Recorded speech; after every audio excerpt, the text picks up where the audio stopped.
উপস্থিত সকলকে সকল নারীর পক্ষ থেকে আন্তর্জাতিক নারী দিবসের শুভেচ্ছা ও ভালোবাসা জানাই।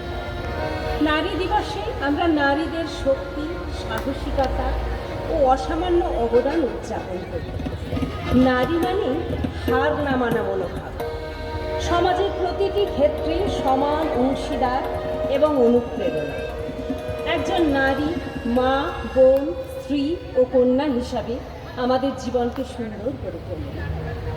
আসুন আজ এই বিশেষ দিনে আমরা লিঙ্গ বৈষম্য দূর করে নারী পুরুষের সমান অধিকার, নিরাপত্তা ও সম্মানের পরিবেশ নিশ্চিত করার অঙ্গীকার করি।